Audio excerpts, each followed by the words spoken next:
Hello, darlings. Welcome to the Darlyng Parents Podcast, where we discuss all things parenting and provide you with tips and practical advice on how to navigate these parenting streets from real parents and experts. I mean, after all, parenthood is the scariest hood that you'll ever have to go through, and quite frankly, we are all figuring this out. So let's get started with your amazing host, Tara Darlyng, who is a wife and mom of two. Let's begin. October is Pregnancy and Infant Loss Awareness Month, and we wanted here at Darlyng & Co. to touch on that a bit. To touch on this topic, we really wanted to touch on conversations that needed to be had with our doctors, voicing our, having a voice during this process, and among a few other things. So I'm excited who our special guest was. All right, enjoy. Today we have Jhéanell, and I'm so excited to have her on. We're going to really touch on a touchy subject, but I would rather, this is the first person I thought about when, to talk about this topic with, because she's been so open about it. She's been so helpful to other mothers.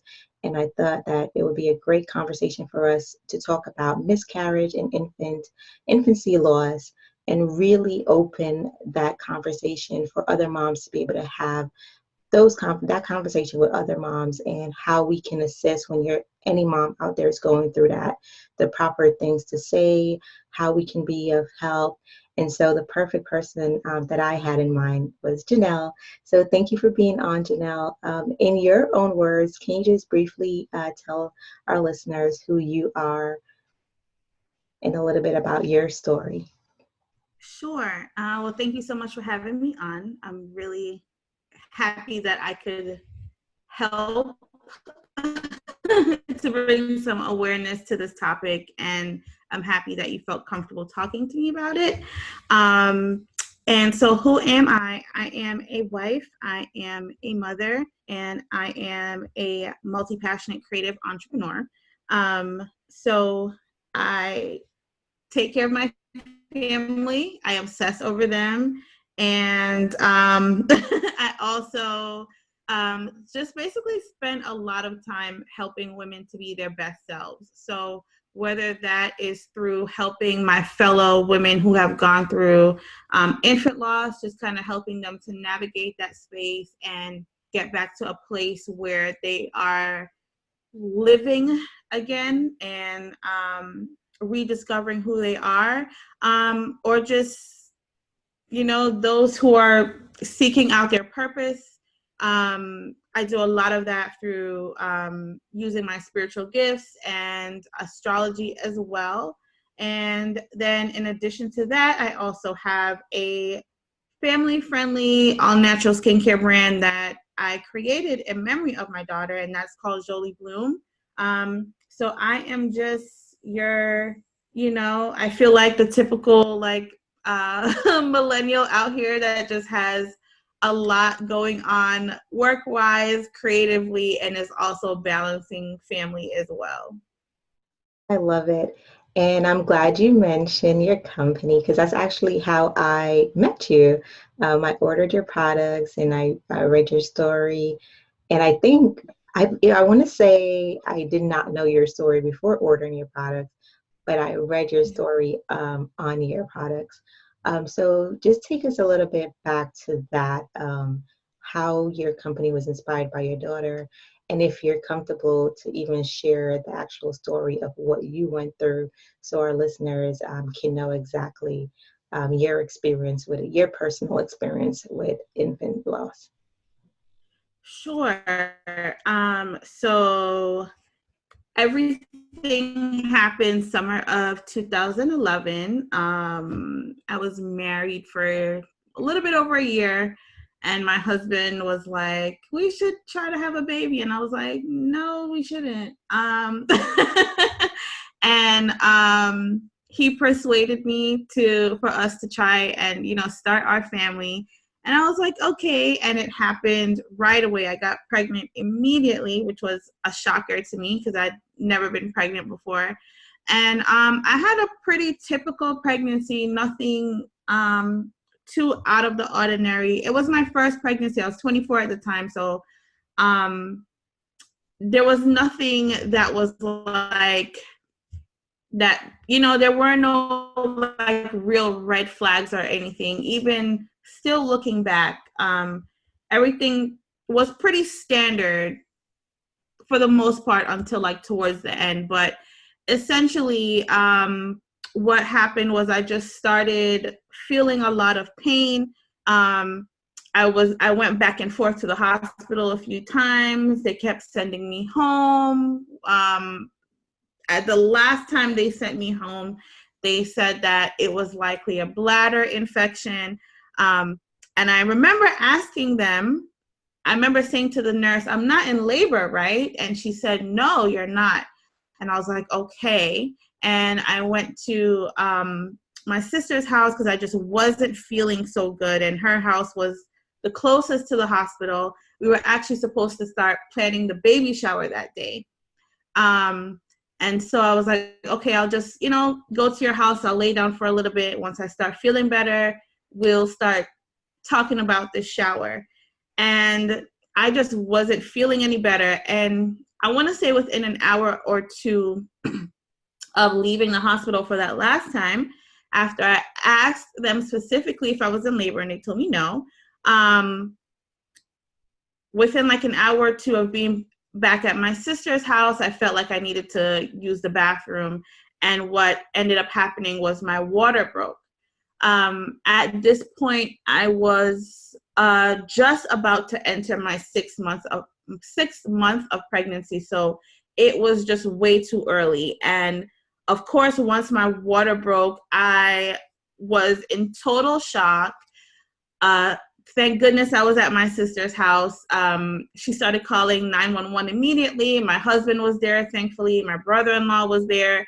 So it was just kind of like my water broke and it was like chaos. Just everyone like running around, trying to figure out what was happening, calling the ambulance and all of that. And I remember saying to my husband in the midst of all this chaos, I don't think I can make it to the hospital. The baby's coming out right now. And so basically my husband and I delivered the baby on my sister's couch because she just started making her way out almost immediately once my water broke. So I delivered her. She was born alive. I remember her fingers moving, her toes moving. And although there was so much happening, when I saw her, I felt this like peace. And I think a little bit of it was just seeing this person who was growing inside of me for all those months, like I knew she wasn't supposed to be there that early, but I was still just happy to like see her and hold her. And it's like I'm in this weird space for a second. And then I just remember like the EMTs busting in the house and they're like, "Let's go." And, they cut the cord, they wrapped the baby up and everything, gave her oxygen mask. They put her, myself, and my husband in the ambulance, took us to the hospital. And I was in recovery. A lot of my family came, my friends came, and I just felt like everything was going to be okay. It never crossed my mind that she would pass away or anything.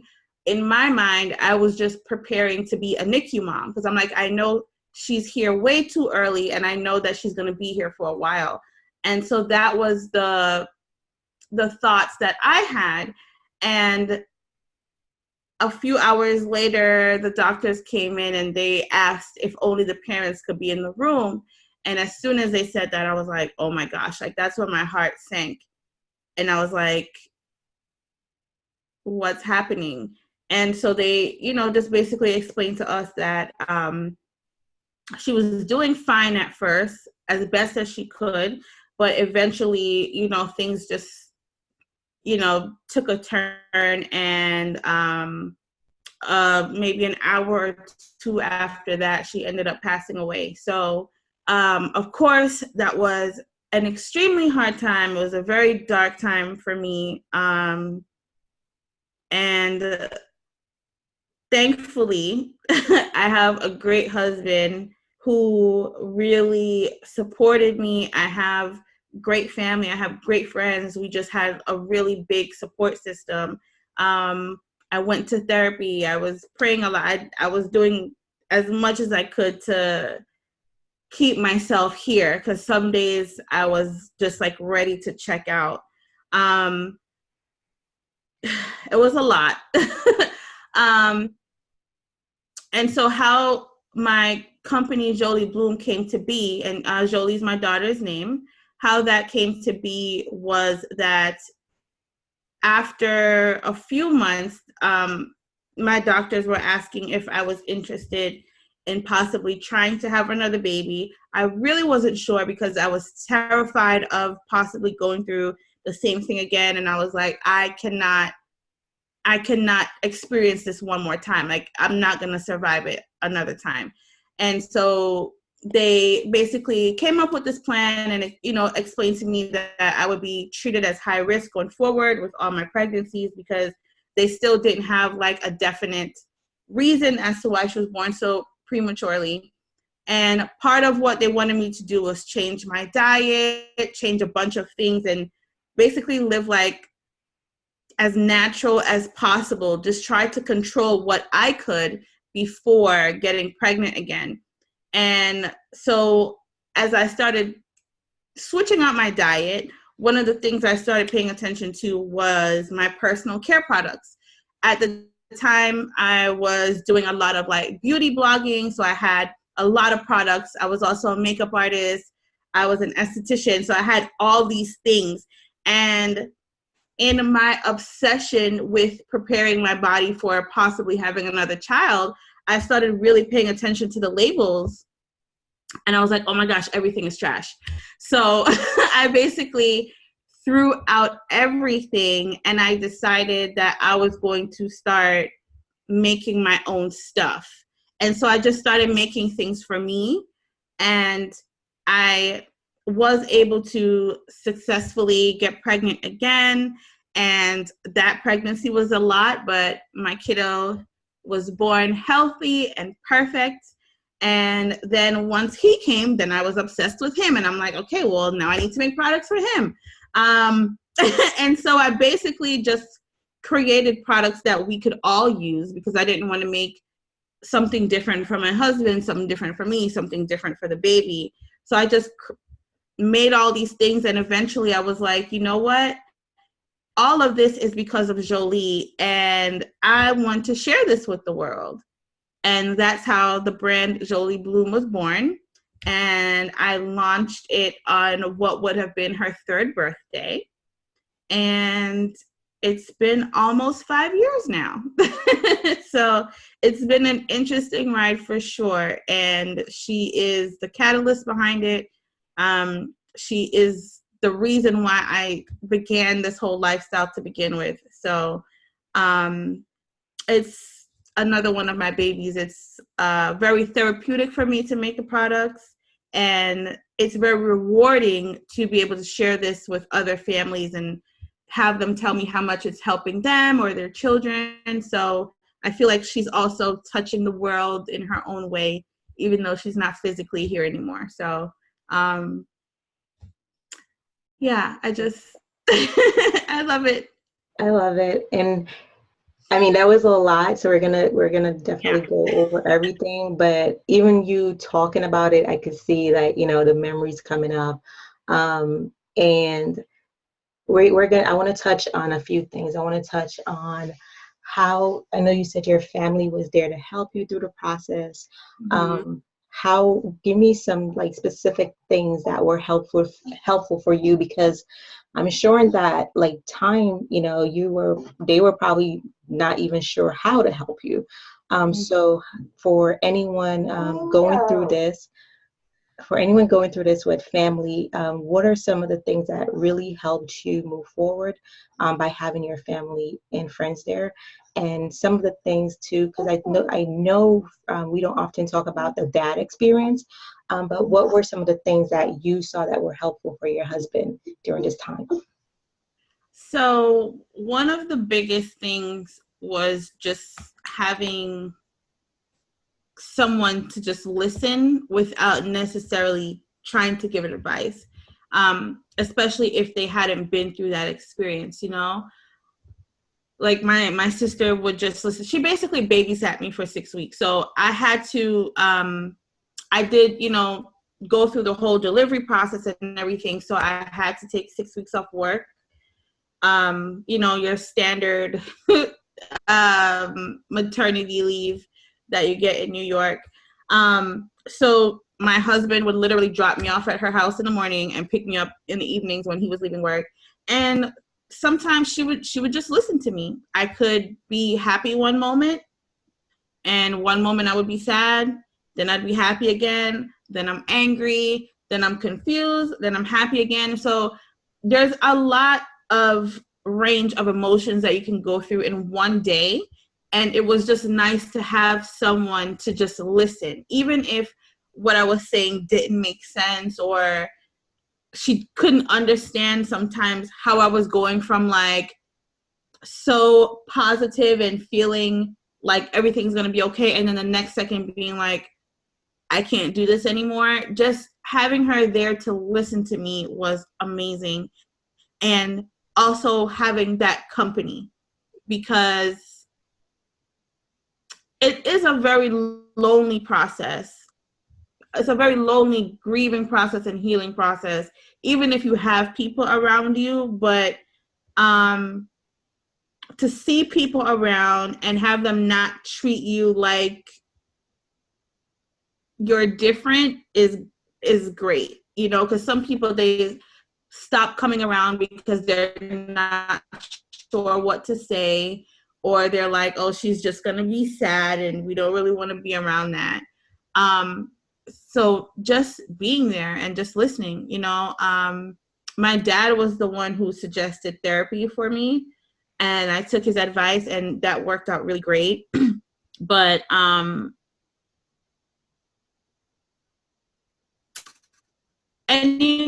what too, I always say just ask your person how you can best support them, because everyone's different. But even things like not having to cook was great, because it just wasn't something that I didn't really care about anything. So, my sister cooking food and sending us home with food in the evening so that we didn't have to think about that. Just things like that, that you wouldn't think are important. It's just so helpful. She's gonna be okay,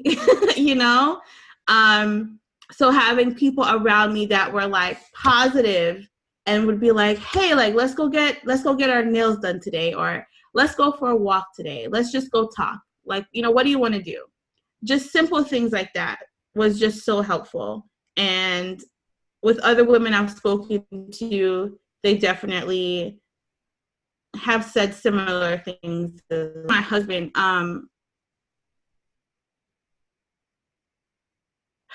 I don't feel like he dealt with it for a while. I think that he was so busy making sure that I was okay, that he didn't sit in it for a while. I don't think he dealt with it for a few years. And at the time, unfortunately, I couldn't see that, because I myself was just, gone somewhere in my own grief. But I definitely would have recommended that he came to more therapy sessions with me, and not just take his word for, okay, I'm okay. You go, you take care of you, I would have said, no, we're doing this together, because you also need this. This is your daughter too, and you're grieving too. I would have done that differently. I would have dragged him to therapy with me more. And one thing I also want to touch on is when you mentioned that repeatedly asked the doctors question, and they just, from your point of view, did you think that they did enough, or you think that they should have been able to do more, or they didn't really listen to you? How was your experience with that? You know, to be honest with you, that's something that I still struggle with. If there's anything that triggers anger in me in regards to this situation, it's that, because I really don't feel like they listened to me. I don't think they did. You know, it's my first pregnancy. I'm a 24-year-old Black woman. I didn't really know how to advocate for myself. And I did the best I could with the knowledge I had at the time. And I feel like I did my due diligence, you know, asking as much as I could with the information that I had. And I really don't think they listened to me at all.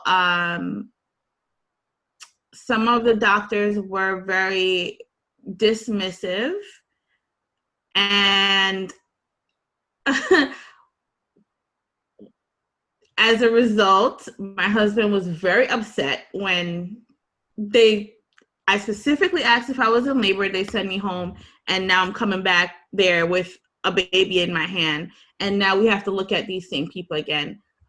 They definitely had to, you know, calm my husband down, because he was very upset about that, because we just left. You know, we just asked these questions. They hooked us up to the machines and all of that. And in my heart of hearts, I feel like it was preventable and that they could have done more. Although I wish things went differently, one of the things that it taught me was, if I don't feel comfortable, not to go home. So with my my now 6-year-old, who was the next baby that I had, there were certain things that I was feeling, and they would be like, oh, it's just, no, it's not. Listen, I just went through this, and I'm telling you that I'm not leaving, and I know what's the worst case scenario, so I'm not going anywhere. And I need you to check for this, and this. And I just, you know what I mean? Like, it was a completely different person the second time around. And, you know, my personality in general, I'm pretty quiet. I'm very, you know, I'm not like the rowdiest person. So, but now I know when I'm pregnant, I have to speak up, because my children's, you know, lives are at risk. My life is at risk. Anything could have happened. I'm over here, you know, delivering a baby at my sister's house with no kind of, you know, medical support, nothing. Like, anything could have gone wrong. And I thank God for that every day that I'm still here. You know, there was a time where I was just like, you know, God, you should just took both of us. But I know that there's still work that I need to do here. And so now when I'm pregnant, I know you would think I'm a doctor. When I go to these places, like, I'm like, oh no, you need to check for this, and this. Here are some possibilities of what's going on. Here's exactly where I'm feeling the pain. Here is what happened last time I felt this, because now I'm always considered high risk. So I am my biggest advocate now. I now have 2 living children, and those pregnancies weren't easy, but I made sure that I was listened to, and that, you know, no one was gonna dismiss my pain or dismiss my intuition. That has definitely been one of my biggest takeaways from my first experience. What advice would you give to, whether it's a new expectant mom, or it could be your second child, your third child? What advice would you have for moms just going into labor or just getting prepared to have a baby, in terms of dealing with a doctor, dealing with a medical system, and listening to your body, and, like you said, being your own advocate? What are some of the advice you would give to them in terms of how to handle situations like that, where it's like you're feeling something, but someone who's deemed as a professional is saying, you know what, no, it's okay, go home.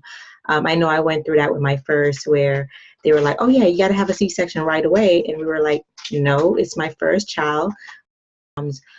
just going into labor or just getting prepared to have a baby, in terms of dealing with the doctor, dealing with the medical system and listening to your body, and like you said, being your own advocate, what are some of the advice you would give to them in terms of how to handle situations like that, where it's like you're feeling something, but someone who's deemed as a professional is saying, you know what, no, it's okay, go home. I know I went through that with my first, where they were like, oh yeah, you got to have a C-section right away. And we were like, no, it's my first child. Let me endure some pain if I want to be able to go through it. Let me be. But, for them, it was like, no, you got to go right now. So what would be your advice for, any mom like that, or parents rather, overall? Yeah, I think it's important to discuss with your partner, if you have your partner who's going to be there with you, like, these are like my non-negotiables. So if I'm in a state where I am just not able to really articulate myself, then you have to be my advocate. So, getting on the same page with your partner, and then also just going in with the mindset of, no one knows my body like I know my body. My intuition is never going to steer me wrong.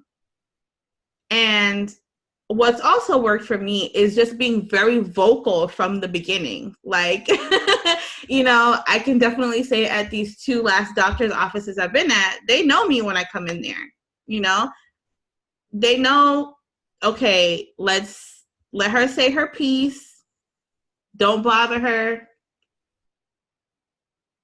Let's just get through this. And not that I'm like a monster when I go in there, but I have to speak up because I'm not going through what I went through before. Like, I'm just not, as long as I can help it. So I feel like in doing that, a lot of times it prepares the staff for like birth delivery day. You know what I mean? Because it's like, okay, we're familiar with her. We know that she's in tune. And I will say my second, with my second son, that really helped a lot. Thankfully, the people who delivered him were people that I was familiar with from, my regular OBGYN appointments and everything. So it was like, okay, we're going to do this. What are we doing here? How do you feel? It was very quick though, because he surprised me. He came a couple weeks early, but yeah. I remember with him, they were like, do you want an epidural? And I'm like, no. And, they're like, okay, I'm like, ma'am, no. And they're like, okay, I'm like, you can do whatever you want to do. He's coming out in like 5 minutes. Like it just really comes to a point where you know your body. I'm trying to explain to them, I'm like, listen, like, this is my 3rd delivery. He's not staying. He's already coming out early. He's basically going to slide out of here. We don't have time for epidural. And I was right. He said he's going to slide out of here. He's going to just slide out, like, and hit home plate. Like, we don't have time for an epidural. By the time you give it to me, it's not even going to kick in. So we don't have time for that. Like, me and my husband, like, we are like, he's my birthing coach. Like, we delivered a baby together on a couch. Like, we are experts at this. Like, like, that's how we feel, it's like, all right, babe, let's do this. And, having him by my side has been amazing in all of my birthing experiences, because I mean, he's my second brain, especially when it comes to this stuff, because that's a unique experience that we share together. So yeah. I love it. And now that you actually help other moms go through this process, can you tell us what that looks like, what exactly that entails, and how are you able to do that with your experience? Does it, bring up some type of trigger for you? or you just use this, like you said, as a pillar to like, you know what, this is a part of my purpose now to help other women. How has that process been for you, and why did you decide that you're at the point where, you know what, I can help other women now? Journal that I have, it's called Grieve with Gratitude. It's available on Amazon Prime. And it is a healing journal for women who have gone through the loss of a pregnancy or infant. So it basically has like an encouragement. Alrighty, so yes, so there's the tracker that says today I'm feeling, so that way you can track your progress. And then from there are 3 gratitude prompts to close out your journal entry. So that way you're able to get back in a space of gratitude. In my darkest hour, I would force myself to find something to be grateful for. Some days it was literally, I'm happy that my sister cooked today because I don't have the strength to do it. Or some days it was, man, I'm just happy that I have a job to go back to when this is all said and done, because I don't like sitting here all day. Like I would just find something, anything to grab onto to just like keep myself going. Or, you know, some days it was, I'm so happy for the couple hours I had with her. I don't feel like it was enough, but I got something, you know? So the journal is the main way that I'm helping right now. And I do these intuitive astrology sessions as well. And I do absolutely help moms who have gone through this, as well as, you know, anyone really who is just looking to really like figure out what their purpose is. But especially for women who have gone through this, sometimes it really knocks you off of your center, and you have to basically rediscover who you are, what you like to do, and why you're really here, because you're just so consumed with grief. So I help through the sessions as well. And I have lots of grand ideas about more specific things that I want to do for parents in this community, because I don't want to forget about the dads. My husband and I, we have some things that we're putting together.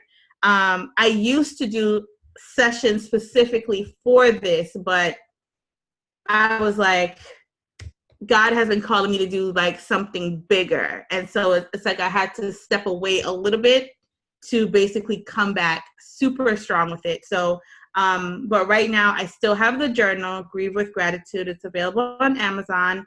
I have a Facebook group called Baby Loss Talk, and I have some women in there who I help to support. But there are lots of things in the pipeline, and my inbox is always open to anyone who ever wants to talk. But my Facebook group is my little container where we can like basically support each other. I love that. I love that. So ladies, if you know anyone, definitely recommend that Facebook group to them. And just Jhéanell overall, she is pretty dope. She's pretty dope. So we're going to put all those things in the link. So if you guys missed it, don't worry. We're going to put those things in the link where you can buy her journal and check it out. We're going to put all those things in the link. Is there any advice you have for anyone going through this on how overall the best way to cope, and you know, what would be your best advice for anyone listening right now that's completely stuck? They don't know where to turn. They feel like no one understands them in the world. What would be your best advice for them? My best advice is to literally take it day by day. Don't think about next week, next month, next year. Just take it day by day. Sometimes it's hour by hour. But going through this definitely taught me how to extend grace to myself, because I didn't have a choice. But two, there were just things that I couldn't do in the moment, or I couldn't think straight. My mind wasn't right. So I would literally just have to take it day by day. And I always recommend journaling, which is why I ended up creating a journal. because it is so therapeutic, you know, getting those feelings out of your body, the thoughts you're having, writing them down. It is so therapeutic, and it's also a form of active meditation as well. So it for a moment takes your mind off the grief, and you only thing you can focus on is what you're writing down. So writing for me has always been how I cope best with things. But just in general, you know, just take it day by day and be really, really gentle to yourself. There's no pressure to try again. I know that's one of the things that comes up a lot with people. It's, you know, you go through this loss and almost immediately people are like, are you guys going to try again? Are you thinking about having another baby? You don't have to think about that. You don't have to think about that. You don't have to, you know, take that pressure away. You don't have to think about that. Right now, the focus is taking care of your mental health, taking care of your physical health, you know, rebuilding your body, you know, taking your vitamins, making sure you're eating right, and just releasing everything that you're feeling. Don't keep it bottled up. So whether that's journaling, going to see a mental health professional, all those things are important. If you can do all of it, do all of it, you know. Working out is also a really great way, because then you're, you know, releasing those endorphins that make you feel better, and just, you know, kind of put you in a good mood. That also helps you to be around other people, because a lot of times we end up being like hermits in that process. Like, we just want to stay at home and cry and, you know, be alone. But one of the things I did was Zumba, and it was so healing. And I'm like, wow, like this is like going to church, you know, because it's like you're moving, you're dancing, you're around other women, you feel good, there's music. So if you can also just find a way to get out and be amongst people, that really, really helps. But journaling, a mental health professional, and get moving physically when you can, you know, after you've, you know, cleared that with your doctor and everything, that really, really helps. And just, you know, finding other women who have gone through similar things, you know, like women in my Facebook group. We talk about things that outside of the group might sound really like morbid or it just seems weird, but in there it's just regular conversation because we've all been through something similar. We've all gone through different forms of loss when it comes to losing our children, but there's still a commonality there that we don't have outside of that group. That makes sense. And what are some of the ways today that you and your beautiful family keep baby Jolie, you know, as a part of the family and her memory alive? Well, of course, there's Jolie Bloom. That's something that we do as a family. My husband and I, we run that together. The 6-year-old, he's like, you know, 0, and then chopped up. Yeah, I think she's in here messing with my stuff, to be honest with you. But although he's never met her, he's very familiar with her because she's just a part of the family. So he tells people he has a sister, that he has a big sister. Anytime like we say we're doing something and I'm like, okay, me, you, daddy, and the baby, and he's like, oh, don't forget JoJo, like, you know. She's just very much a part of our everyday life. He calls her JoJo. It's like she's still here. So she's very much present. And so like you said, she just paid us a visit. Yeah, it's very interesting. I don't know how the listeners might react to that. But she definitely lets us know that she's around. And that's pretty interesting. But yeah, I feel like, you know, everyone who knows us knows her.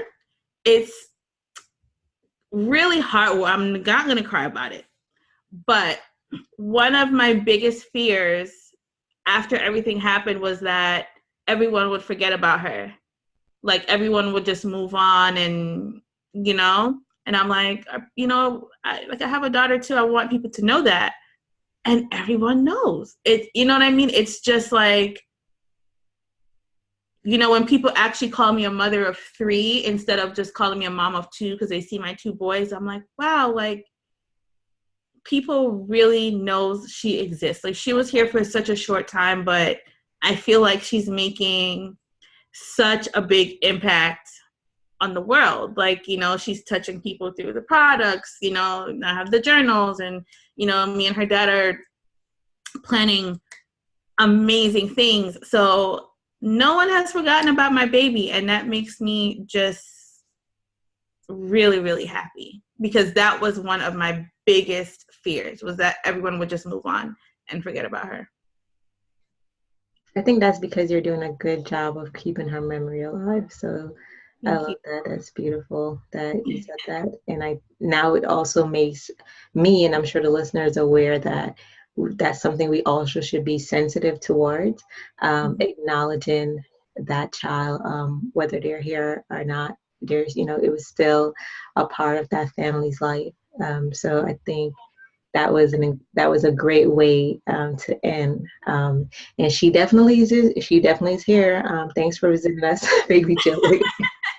She was like, y'all not gonna record without me coming in. Right?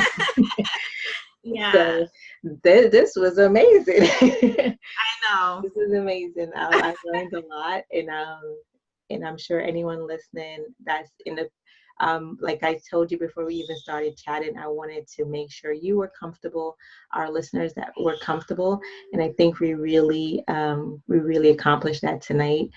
And I hope anyone that's listening that you get some comfort from your words and your experience and know that you're not alone.